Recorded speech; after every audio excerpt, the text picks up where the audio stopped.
Chapter 5 In the Black Dog Pub. "Let's try that one, shall we?" Charlie said. He was looking at a pub on the road going into the village of Landerford. They stopped next to a dirty old van which was outside the pub. In the back of the van was a sheep which looked unhappily at them through the van window. They walked up to the front entrance of the pub. Charlie tried to open the heavy door, pulling first, then pushing it. It opened suddenly, and he almost fell inside. The pub wasn't busy, although it was lunchtime. Susie went quickly to a seat by a welcoming fire. Charlie walked up to the woman behind the bar and asked for 2 beers and a menu. The room was very quiet.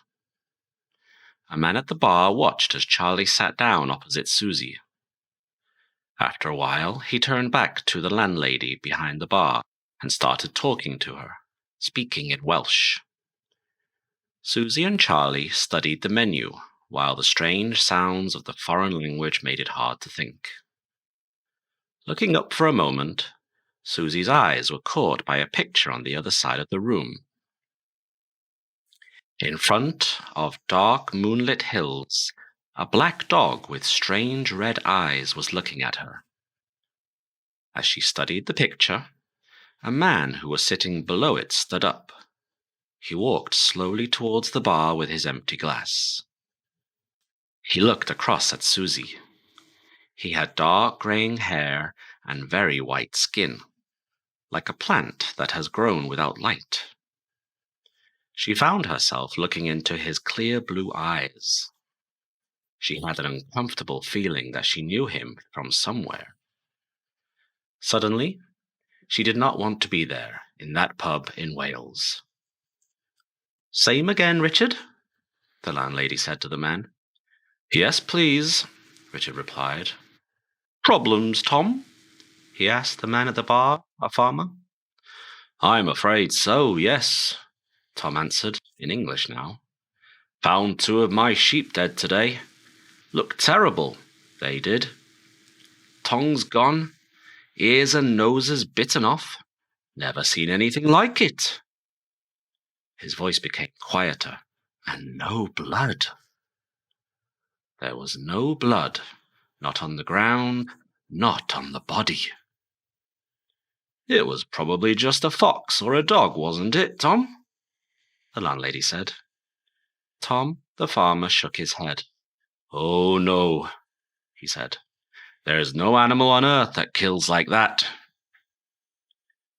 "It's the beast of Brimore," Richard told the landlady. "It's come back again." "Oh, come on now," the landlady said. "There's no such thing." "Of course there is," Richard said, smiling. "It's a werewolf. Everyone knows that. Half man, half wolf. Last seen on Brimore Hill 100 years ago." The landlady laughed loudly. Susie and Charlie couldn't help listening to this conversation. "I think I'll just have a cheese sandwich," Susie said quietly to Charlie. "Well, I'm going to have steak and chips. I'm really hungry," Charlie told her and went up. "You then?" the landlady asked as she took Charlie's order. She seemed friendly, Charlie thought. "Yes," he answered.